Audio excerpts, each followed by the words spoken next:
gotta tell you, I just love being an American living in Canada for a lot of different reasons. The least of which, I get to celebrate Thanksgiving twice. So I get to do it this weekend, and then at the end of November, I'll fly down and see my family in California and have it all over again. I also really love the idea that both countries, both the US and Canada, have special government-sanctioned holidays observing the spiritual practice of gratitude. Right? How cool is that? And we're going to talk about that in just a little bit, but before we do, I want to talk about now. So, how many had dinner yesterday? I know I did. Yeah. So, or today, what's going to happen today? That you're going to sit down in front of this abundance of food, and boy, was it an abundance of food. And somebody is going to have an expression of gratitude, right? Somebody is going to say a prayer or grace. Saying grace before meals is something many of us were brought up with, but maybe we didn't carry it into our adulthood. When I was a kid, this was our mealtime grace. Father, bless this food we take and bless us all for Jesus' sake, amen. And we said it just like that, too. By rote, no emotion, no gratitude, no thought put into it. Father, bless this food we take and bless us all for Jesus' sake, amen. Dig in. Clearly, sorry. It was something we were taught to do before we were allowed to eat. Now, in other families, however, children are given a little bit more leeway as to how they're going to say grace. There's a story about a family who has a Thanksgiving meal, and they had invited over the pastor, and they had invited over some other people for the meal, and they said to the little one, who was about 6 or 7 years old, and they said, we want you to say grace. And she says, I don't know what to say, And the mother said, honey, do say the grace just like Mommy would do it. So the little girl said, okay. She bows her head and she says, Dear Lord, why did I invite all these people to dinner?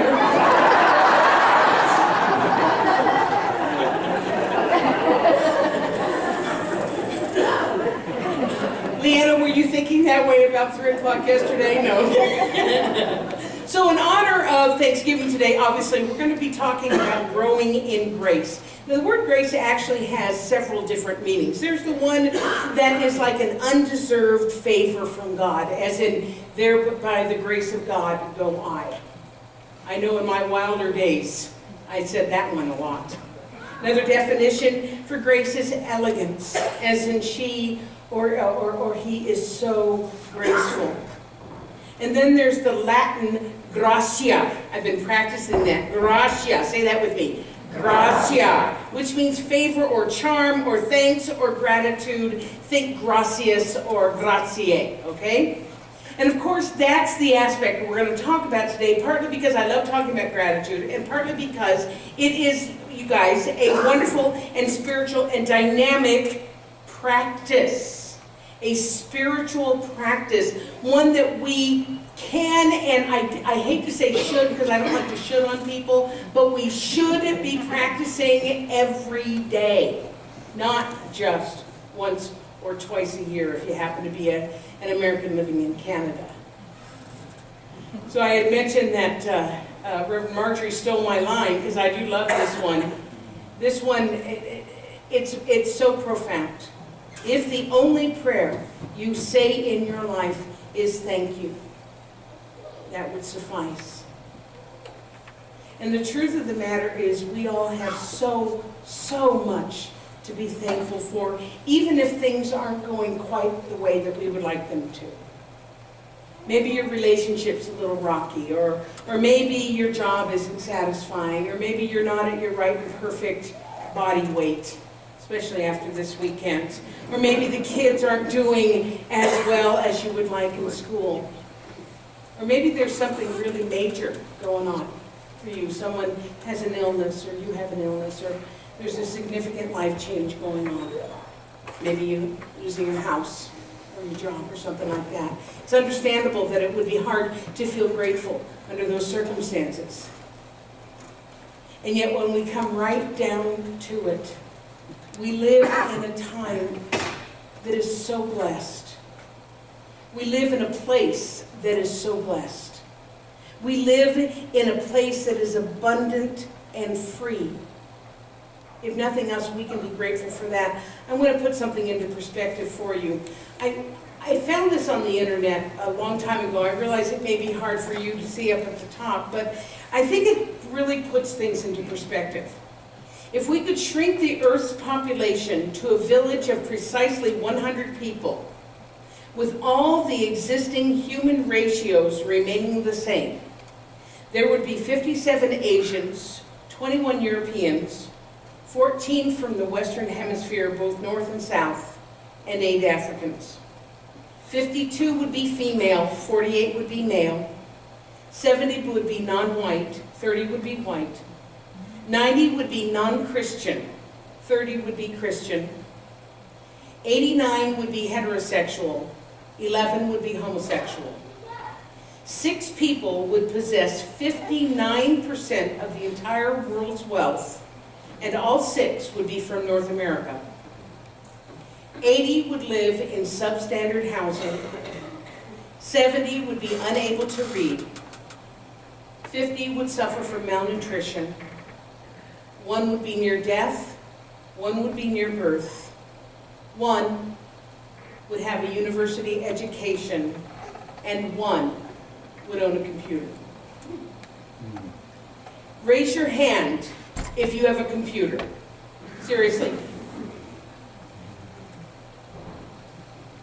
Raise your hand if you have more than 1 computer. I rest my case. When we look at the world from a perspective like that, the opportunity to feel gratitude for the lives that we have becomes very apparent. So you might be wondering why I'm going through all that. As I said, because we live in a country that has a national holiday for gratitude. Do you think that's a coincidence? Do you think the fact that once a year we all come together, whether it's in Canada or whether it's in US, that we all come together and celebrate Thanksgiving, and we happen to be one of the most prosperous and envied countries in the world? It is the law of cause and effect in person. So I did a little research on Thanksgiving in Canada. I know lots about the history of Thanksgiving in the U.S. You know, the Pilgrims came and the Indians helped them out and fed them, and so there was this national holiday of Thanksgiving. But I figured maybe Canada would have a slightly different story. And you know what? I was right. It's true. The very first Thanksgiving celebrated in North America took place here in Canada. And it was Martin Frobisher. Am I telling you history? Have you heard of Martin Frobisher? He was an explorer from England who arrived in Newfoundland in 1578. He happens to be a relative of Michelle, our piano player.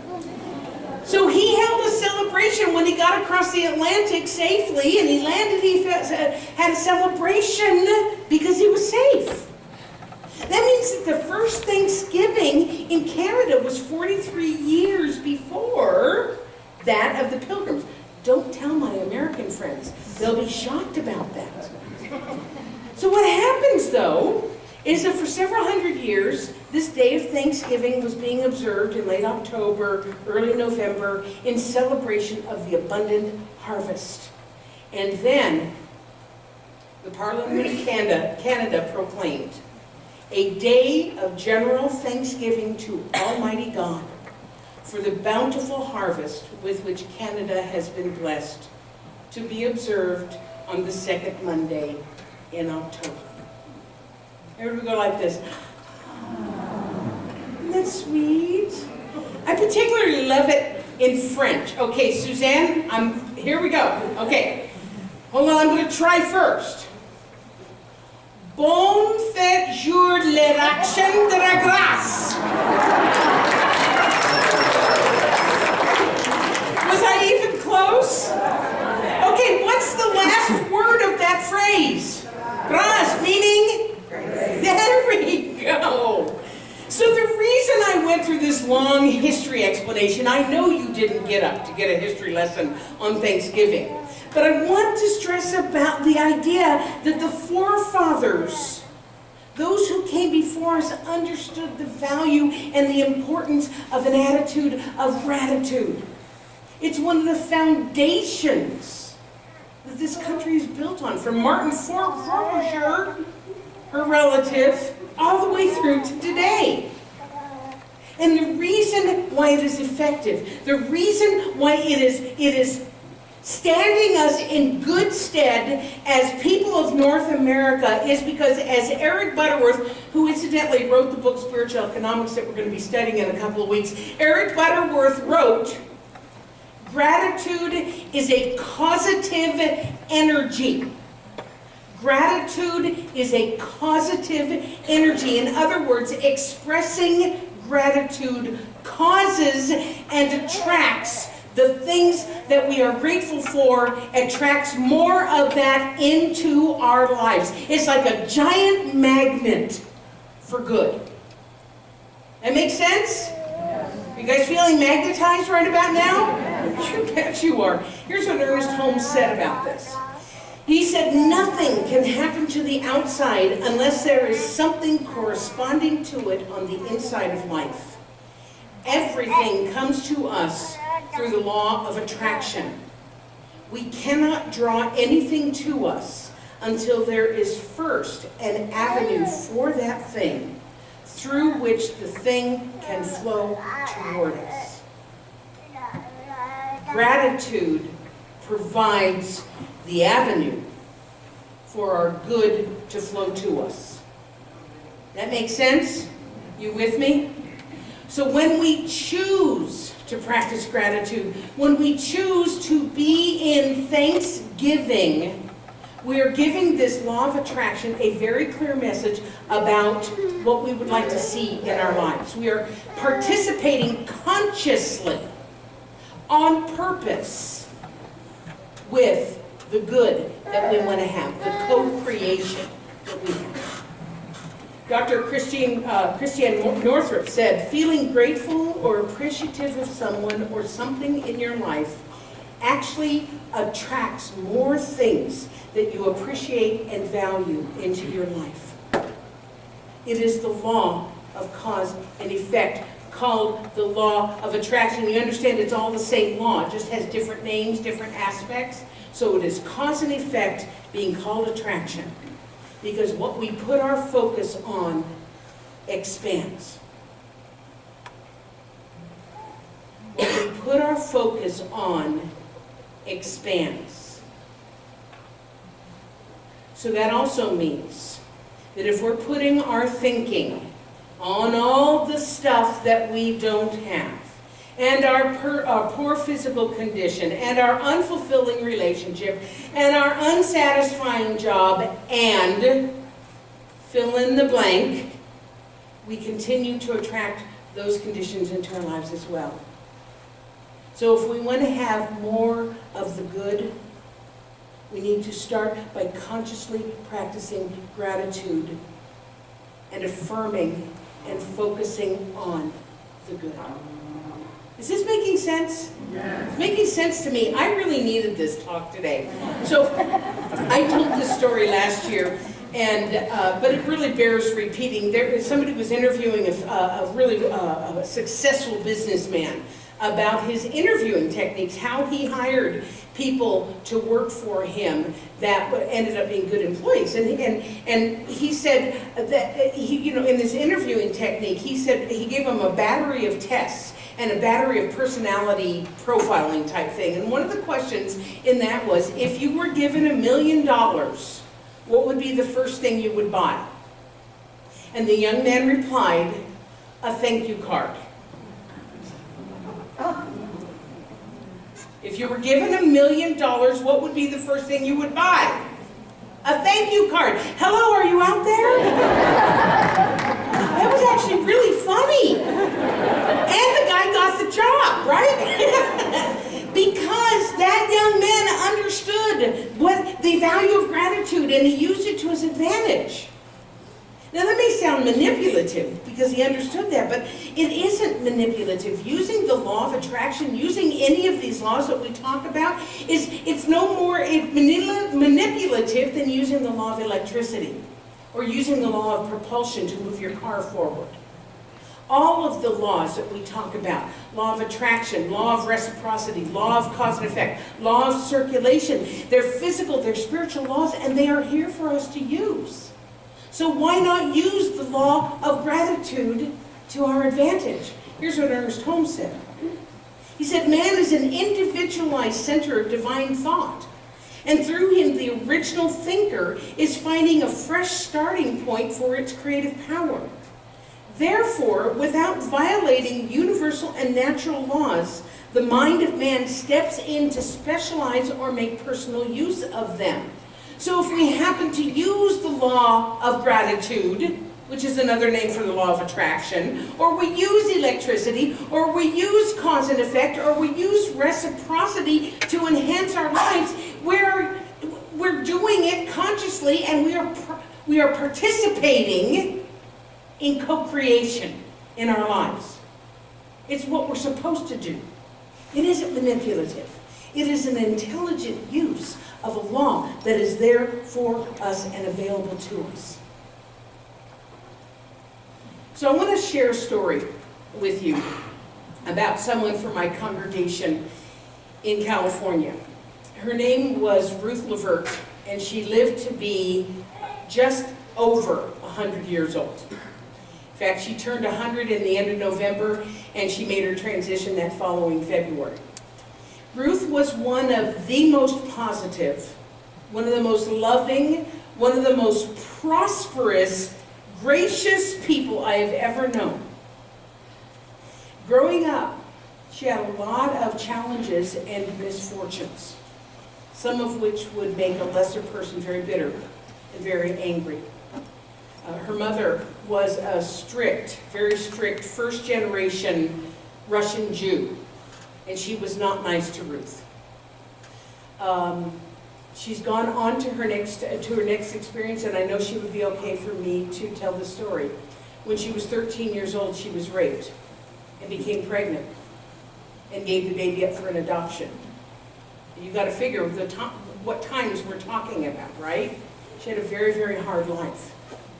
But she had a loving, wonderful father who was a man of great faith and insight and wisdom. And even though he too was first-generation Russian Jew, he intuitively understood these principles that we're talking about, these principles of gratitude and positive thinking.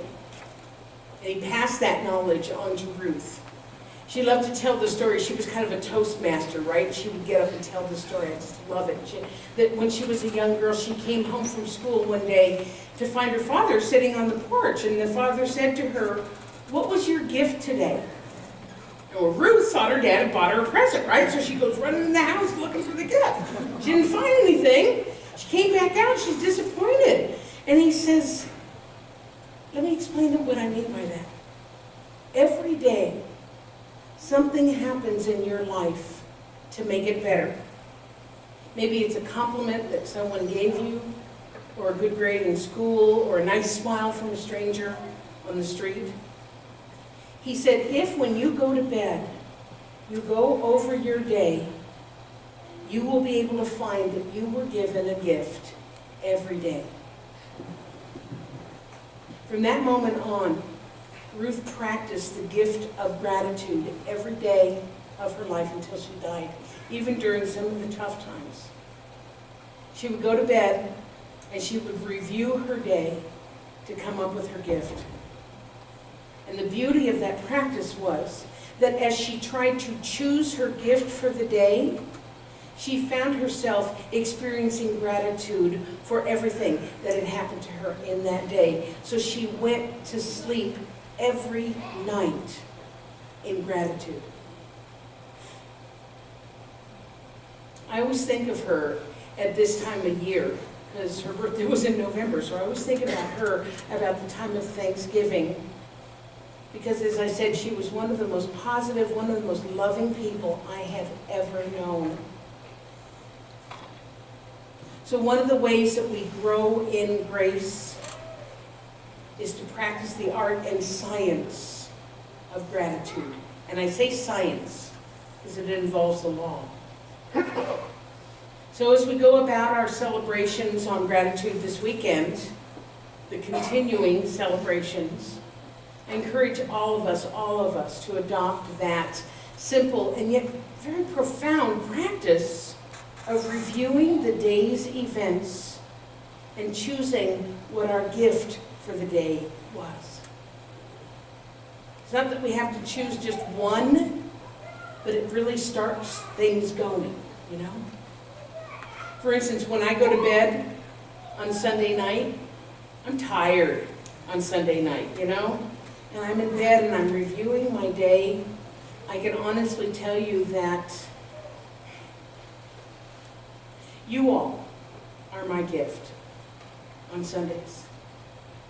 Because even after all these years in ministry, it still blows my mind that you get up and come here on Sunday mornings to be part of this celebration, this thing we call life. I'm very grateful for you. Happy Thanksgiving, and so it is.